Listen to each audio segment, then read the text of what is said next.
Oi, sétimo ano, como vocês estão? Tudo bem? Bom, nós vamos falar hoje, na nossa aula de língua portuguesa, sobre concordância verbal 2, porque nós já vimos sobre concordância verbal. E nós vamos continuar a ver sobre a concordância verbal, sendo que uma continuação, né? Agora no segundo bimestre. Professora, eu não tenho livro. Tem muito aluno falando comigo, eu não tenho livro. Como é que eu vou fazer?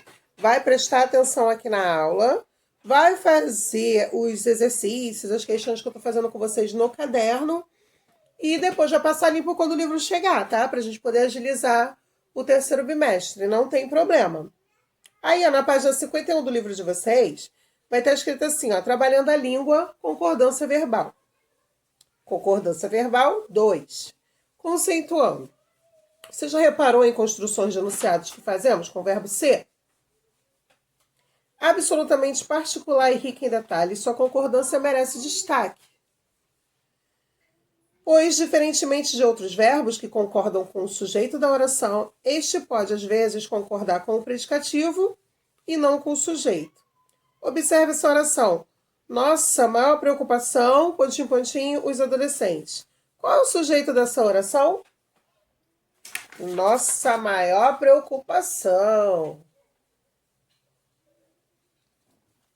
Letra B. Considerando que o verbo que preenche a lacuna é um verbo de ligação, qual é a função sintática da expressão adolescente?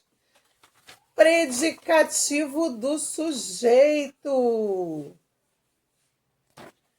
Letra C. A flexão adequada do verbo ser para preencher a lacuna deve ser feita no singular ou no plural? A flexão do verbo ser, nesse caso, deve ser feita no plural.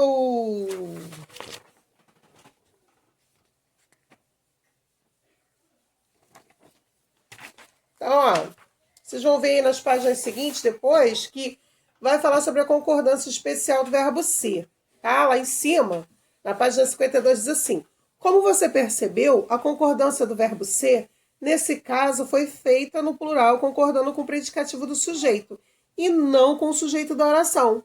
Há casos ainda em que pode concordar tanto com o sujeito como o predicativo, dependendo do termo que se quer destacar. A seguir, veremos exemplos importantes da concordância desses verbos. Concordância especial do verbo ser. Sujeito ou predicativo representado por substantivo que indica a pessoa. Leia esses exemplos. Nós temos aí, dois exemplos. O primeiro é: os adolescentes são a preocupação da família. Os adolescentes é um sujeito pessoal e a preocupação da família é predicativo do sujeito. Segundo exemplo, o adolescente é a preocupação da família. Nesse caso aí, o adolescente é o sujeito e a preocupação da família é predicativo do sujeito. Então, quando o sujeito ou predicativo for representado por substantivo que indica a pessoa, o verbo ser concorda sempre com a pessoa. Combinado? Sujeito ou predicativo representado por substantivo que não indica a pessoa. Leia esses dois exemplos. Presta atenção aqui, ó. Meu vício eram as redes sociais. Meu vício, sujeito. As redes sociais, predicativo do sujeito. Lá na geladeira, Matheus. Achou? E nós temos o segundo exemplo que diz assim: as redes sociais eram meu vício. Então, as redes sociais, sujeito, eram meu vício, predicativo do sujeito. Quando o sujeito ou predicativo for representado por um substantivo que não indica a pessoa, e um estiver no singular e o outro no plural, o verbo ser concorda preferencialmente no plural.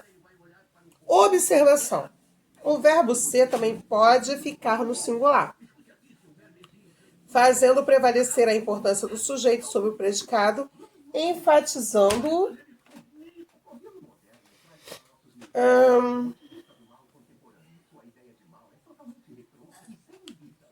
e logo depois diz assim, veja esse exemplo, né? Vou ler aqui de novo, que eu me perdi. Observação: o verbo ser também pode ficar no singular, fazendo prevalecer a importância do sujeito sobre o predicado, enfatizando.